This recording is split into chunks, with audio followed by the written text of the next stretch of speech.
Helo, shwmai, Adam ydw i a chroeso i'r ardd. Yn ein fideo ni heddi, ni'n mynd i ganolbwyntio ar sut allwn ni storio'r llysiau ni wedi tyfu yn ystod y flwyddyn trwy gydol y Gaea.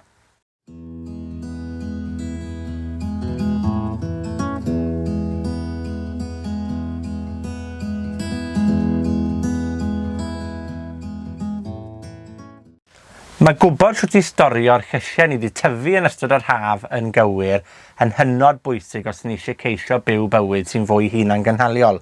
Gewch chi ddim byd gwell waith na llysiau chi wedi tyfu'ch hunan yn ystod misoedd oer y Gaea neu hyd yn o'd diwrnod Nadolig.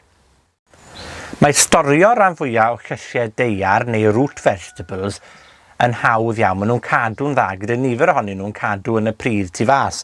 Ond mae tato yn un o hanfodion cino i ni yng Nghymru, ac mae'n bwysig iawn dysgu chydig o dechnegau ar sut i storio'r tato yn gywir. Felly dwi newydd gynaeafu'r tatos yma, ac un peth byddai wastad yn gwneud cyn ei storio am y Gaea yw i osod nhw o flaen sil ffenest cynnes am ychydig o oriau, ryw 8 i 12 awr, i adael i'r haul galedu'r croen. Ac wrth i'r haul galedu'r croen wedyn, maen nhw'n storio'n well yn ystod y Gaea.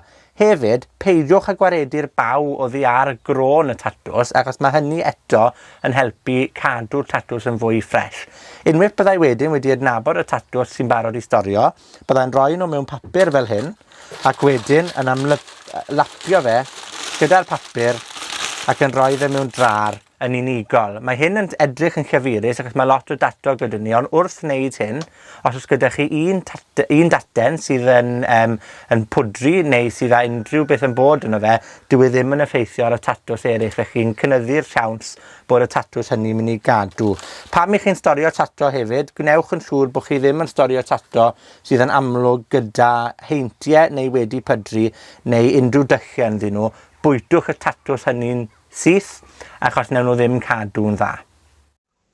Os oes dal da chi unrhyw winwns neu archeg yn y ddaear, mae angen ei codi erbyn hyn, achos dyn nhw ddim yn cadw'n dda mewn tir llaeth.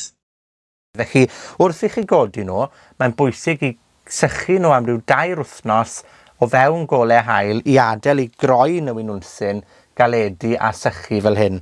Hefyd, pam i chi'n torri dail oddi ar y winwns, gadewch o leia 2 neu 2 modfedd o stem ar ôl.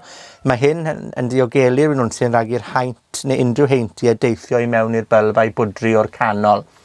Mae rai yn clwmu nhw lan ac yn plethu nhw, neu gallwch chi fel dwi'n gwneud i storio mewn drar tywych sych fel hyn.